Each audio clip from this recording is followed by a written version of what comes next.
నమస్తే శ్రీమాత్రే నమః శ్రీకృష్ణాయ నమః. మనకి ఖగోళంలో ప్రతిసారి అనుకుంటూనే ఉంటాం కదా! మనకి మరి సెప్టెంబర్ నెల వచ్చేస్తుంది కదా! మరి ఖగోళంలో ఏ వింతలు జరుగుతున్నాయి?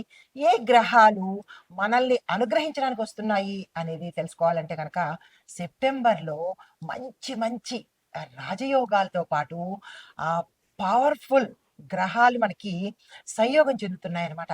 సెప్టెంబరు, అక్టోబరు ఇలాగ ముందు సెప్టెంబర్ గురించి చెప్పుకుందాం. తర్వాత అక్టోబరు.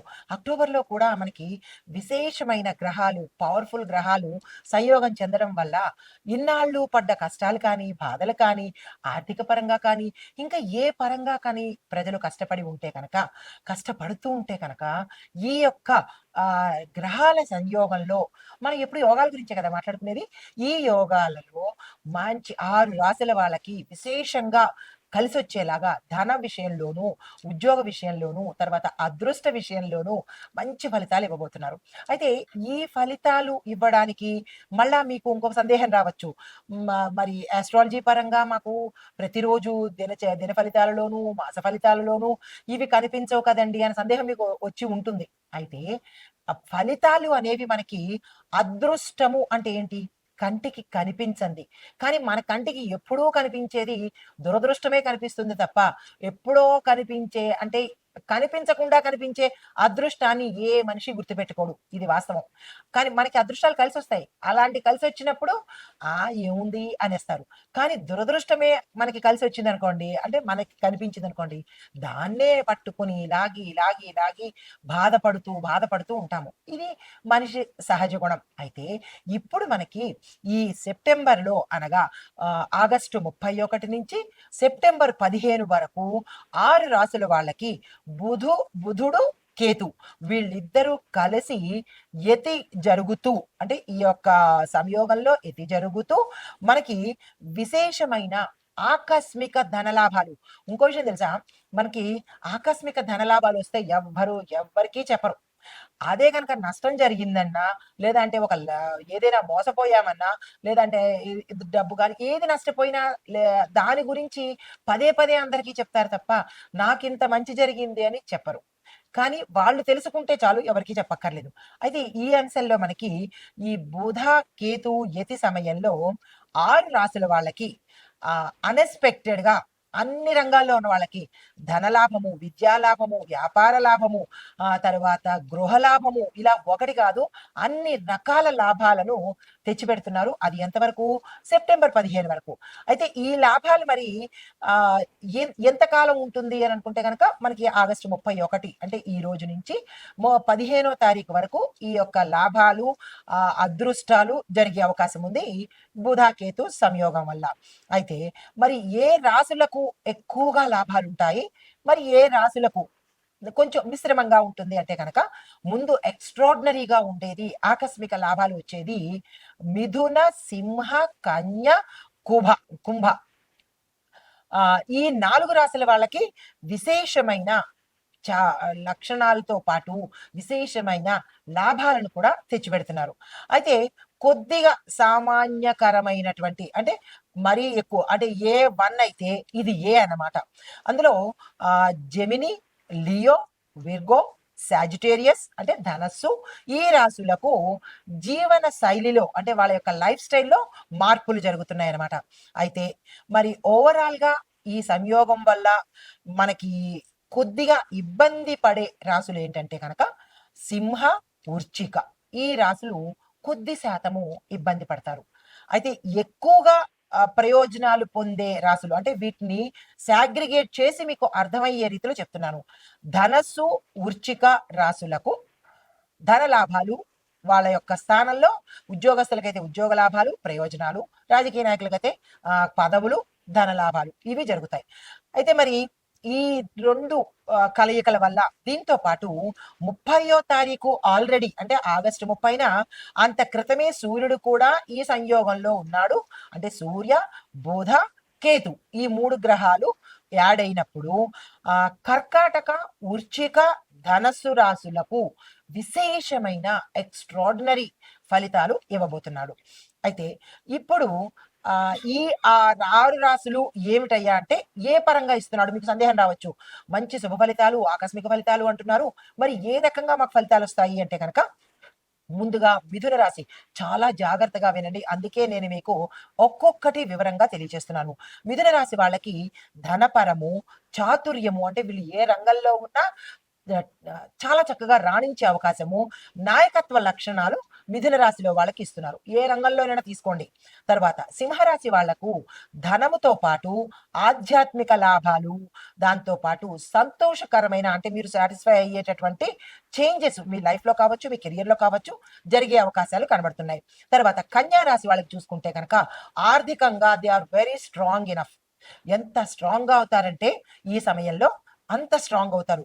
దాంతో పాటు నేతృత్వ లక్షణాలు అంటే లీడర్‌షిప్ క్వాలిటీసు, రాజయోగాలు కలగడంతో పాటు వాళ్ళ వాళ్ళ రంగాల్లో వాళ్ళు ద ఐకాన్ అన్నట్టుగా ఉంటారనమాట. తర్వాత కుంభరాశి వాళ్ళకి చూసుకుంటే ధనంతో పాటు అంటే ఇక్కడ మీరు గమనించాల్సింది ఏంటి? ధనం అనేది అందరికీ కామన్‌గా ఉంది ఫస్ట్ పాయింట్. రెండోది ఎక్స్ట్రార్డినరీ క్వాలిటీస్. అదేంటి? ఒక్కొక్కళ్ళకి మాట చాతుర్యము, నేతృత్వ లక్షణాలు ఇలాగిస్తున్నాడు. ఇప్పుడు కుంభరాశి వాళ్ళకేంటి? ధనంతో పాటు వాళ్ళు ఏ పనైనా చాకచక్యంగా చేసుకునేటటువంటి నేర్పు ఇస్తున్నాడు. మరి ఇది కూడా అదృష్టమే గదా! తర్వాత ధనస్సు రాశి వాళ్ళకి మళ్ళా అగైన్ ఏమిటుంది? ధన లాభము, ఆర్థిక లాభాలతో పాటు భావ ప్రకటన అంటే వాళ్ళ యొక్క భావాన్ని ఏ రంగంలో ఉన్న వాళ్ళైనా సరే నిష్కర్షగా చెప్పడము, తద్వారా లాభం పొందడము. ఉద్యోగస్తులకైతే వాళ్ళ భావాన్ని తెలియజెప్పేటప్పుడు వాళ్ళకి సంబంధించినటువంటి కేడర్ ఇవ్వడము, వాళ్ళకి సంబంధించినటువంటి లాభాలు వాళ్ళకొస్తాయి. విద్యార్థులకు సంబంధించిన కేడర్‌ని బట్టి విద్యార్థులకొస్తాయి. రాజకీయ పరంగా చూసినట్టయితే రాజకీయ పరంగా వస్తాయి. ఇక్కడ మీరొకటి గమనించాలి. ఏంటంటే మాకు ఆకస్మిక ధనలాభం అన్నారు, మాకేం కనపట్టలేదు అని స్టూడెంట్స్ అన్నారనుకోండి. స్టూడెంట్స్‌కి ఆర్థిక లాభాలు ఎందుకొస్తాయి? రావు కదా! స్టూడెంట్స్‌కి వచ్చే లాభాలు ఏమిటి? వాళ్ళ కెరియర్ బాగుండడము, పరీక్షల్లో ర్యాంకులు రావడము, వాళ్ళు అనుకున్నట్టుగా స్కాలర్‌షిప్స్ రావడము, వాళ్ళ స్థాయిలో వాళ్ళ కెరియర్‌కి తగ్గట్టు లాభాలొస్తాయే కానీ, ఈ ధనం వాళ్ళకెందుకవుతుంది? అదే వ్యాపారస్తులు చూసుకున్నారనుకోండి, వ్యాపారంలో వృద్ధి, వ్యాపారంలో లాభాలు. వీళ్ళకి చదువులో రాదుగా! అందుకే క్లియర్‌గా చెప్తూ ఉంటాను. ఏంటంటే, ఏ రంగంలో ఉన్న వాళ్ళకి ఆ రంగంలో లాభాలొస్తాయి. ఇప్పుడు వ్యవసాయదారులకు విశేషమైన లాభం అంటాము. అంటే వాళ్ళ రంగం ఏంటి? వ్యవసాయం చేయడం, పంటల దిగుబడి పెరగడము, దానికి తగ్గట్టుగా రేటు పలకడము. ఇది వాళ్ళకు సంబంధించిన లాభాలు. ఆ వ్యవసాయ లాభాలు తీసుకొచ్చి మనకు వర్తించుకుంటే అవుతుందా? అవ్వదు కదా! కాబట్టి లాభము అనంగానే ధనం ఒక్కటే మీ మైండ్‌లో పెట్టుకోకండి.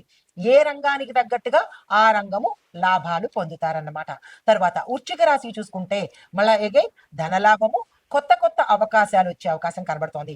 తర్వాత కర్కాటక రాశి చూసుకున్నట్టయితే ధనలాభము, గౌరవము, కొత్త వ్యాపారాలు, శుభప్రదము, తర్వాత శుభకార్యాలకు సంబంధించినటువంటి ధనము ఆకస్మికంగా రావడము. ఇలాంటివన్నీ లాభాలు. అంటే ఓవరాల్‌గా ఈ 6 రాశుల వాళ్ళకి ఏం కనబడుతోంది? ధనంతో పాటు వాళ్ళ వాళ్ళ కేడర్‌కు సంబంధించినటువంటి లాభాలు కలుగుతున్నాయన్నమాట. ఇది అంటే మనకి ఈ సెప్టెంబర్ 10, 15 వరకు ఈ యొక్క రాసుల వాళ్ళకి విశేషమైన ఫలితాలు ఇవ్వబోతున్నారనమాట. అయితే ఇంకా మరి రాశి ఫలితాలలో చూసుకున్నట్టయితే ఒక్కొక్క రాశికి ఏ రకంగా ఉండబోతోంది అనే అంశాలను మనం చర్చించుకుందాం. అయితే ఇప్పుడు మనము ఆహ్, ఇందాక చెప్పుకున్నట్టు ఆగస్టు 31న బుధుడు, కేతు సంయోగం చెందుతున్నారు. విశేషమైన యోగం కలగబోతోంది. 30వ తారీఖే మనకి సూర్యుడు కూడా కలిసి ఉన్నాడు. 31న ఈ బుధుడు, కేతు కలిశారు. అంటే 3 గ్రహాలు ఆగస్టు 30 నుంచి సెప్టెంబర్ 15 వరకు మంచి ఫలితాలు ఇవ్వబోతున్నారు. ముందు మనము చెప్పుకున్నట్టుగా 6 రాశులకు విశేషమైన ఫలితాలు ఇచ్చాడు. అయితే మరి మిగతా రాశులకు మిశ్రమ ఫలితాలు ఇస్తున్నారు. ఏ అంశంలో? ఓవరాల్‌గా ఇస్తున్నారు. అంటే వాళ్ళ వాళ్ళ రంగానికి తగ్గట్టు వాళ్ళకి యోగాలు కలిగిస్తున్నారు. మరైతే మేషరాశి నుంచి మీనరాశి వరకు అందరికీ వివరంగా ఏ అంశంలో ఎవరెవరికి ఎట్లాంటివి ఇస్తున్నారు అనేది మనం ఇక్కడ పరిశీలన చేద్దాము. ఎందుకంటే మీకు అనుమానం రావచ్చు.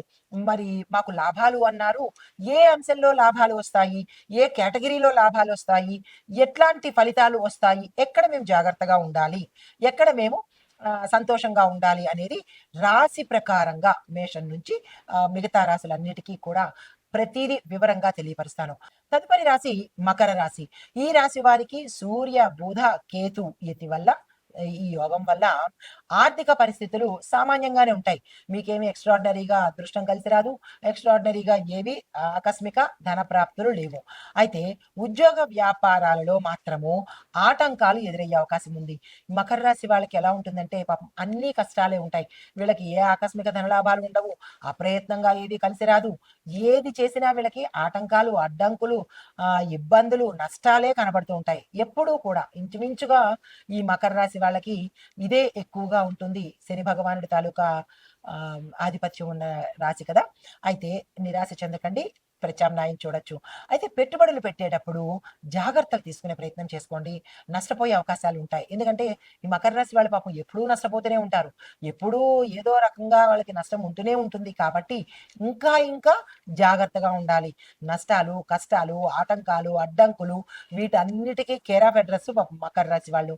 చాలా జాగ్రత్త తీసుకోండి. కష్ట అంటే ఎంత ప్రయత్నించినా శ్రమ ఈజ్ ఈక్వల్ టు కష్టమే ఉంటుంది తప్ప ఫలితం అనేది చాలా చాలా తక్కువగా ఉంటుంది. నిరాశ పడకండి. అయితే కొత్త ఒప్పందాలు చేసుకుందాం అనుకుంటారు. కొత్తగా నిర్ణయాలు ఏమైనా తీసుకుందాం అనుకుంటారు. ఇలా మీరు ఏది కొత్తగా చేద్దామనుకున్నా అది వెనక్కి వెళ్ళే పరిస్థితి కనబడుతోంది. ఈ విషయంలో మీరు ఈ 15 రోజుల పాటు ఎటువంటివి కొత్తవి పెట్టుకోకండి. ఏది ఇది చేద్దాము, ఇలా ముందుకెళ్ళిపోదాము, ఎవరో చెప్పారు ముందుకెళ్ళిపోదాము అని పెట్టుకోకండి. కొన్ని కొన్ని డ్రాప్ అయ్యే అవకాశాలుంటాయి. కొన్ని కొన్ని ఏంటంటే నష్టపోయే అవకాశాలుంటాయి. కాబట్టి ఈ విషయంలో అప్పు చేయడంలో కానీ, ఆర్థిక విషయాల్లో కానీ, లేదా చేబదులు ఇవ్వడం కానీ, తెచ్చుకోవడం కానీ, తెచ్చుకుంటే తీర్చలేని పరిస్థితి, ఇస్తే గనక తిరిగి వాళ్ళు ఇవ్వని పరిస్థితి. 2 రకాలుగా ఈ మకర రాశి వాళ్ళకే పాపం నష్టాలు, కష్టాలు. ఈ విషయంలో ఈ 15 రోజులు చాలా జాగ్రత్తగా ఉండే ప్రయత్నం చేయండి. అయితే మరి పరిహారం ఏమిటుంది అంటే కనుక ఈ వీళ్ళకి పరిహారము అనేది ఒక్క శని భగవానుడు, ఆంజనేయ స్వామి తప్ప మరొక దైవము ఏమీ చెయ్యలేని పరిస్థితి.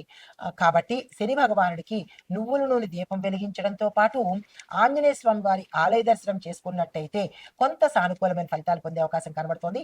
నిరాశ చెందే ప్రయత్నం చేయకండి. 15 రోజులే కదా! అలా ఆలవోకగా నడిపించే ప్రయత్నం చేసుకోండి. మానసికంగా మనసుకి మాత్రము ఏ కష్టాన్ని తీసుకునే ప్రయత్నం చేయకండి.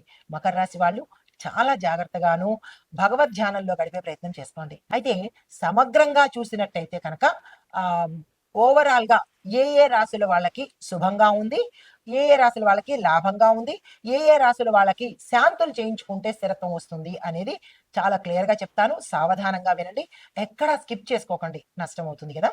అయితే వృషభ, కర్కాటక, సింహ, తుల, ధనస్సు, కుంభము ఈ రాశుల వాళ్ళకి అత్యంత శుభప్రదమైన కాలము. రాసుకోండి క్లియర్‌గా.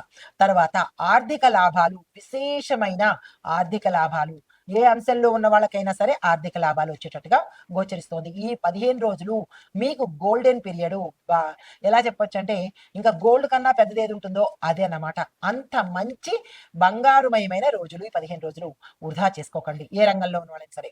తర్వాత రెండో పాయింటు ఇదేంటంటే మీరు జాగ్రత్త పడాల్సిన రాశులు, అవసరమైతే పరిహారాలు కూడా శాంతులు, జపాలు చేసుకుంటేనే తప్ప మీకు గ్రోత్ అనేది కనపట్టలేదు. ఆ రాశులు ఏంటంటే కనుక మేషము, మిథునము, కన్య, వృశ్చికము, మకరము, మీనము. ఈ 6 రాశుల వాళ్ళు చాలా జాగ్రత్తగాను పరిహారాలు చేసుకోవడంతో పాటు ఇందాక అనుకున్నట్టుగా జాగ్రత్తగా ఉండడము, స్తబ్దుగా ఊరుకోవడము, సంయమనం పాటించుకోవడము, ఇలాగ ఈ 15 రోజులు కనుక చేసినట్టయితే కనుక కొంత సానుకూలంగా ఉండే అవకాశం కనబడుతోంది. పరిహారాలు పాటించుకునే వాళ్ళు పరిహారాలు చేసుకోండి. నమస్తే.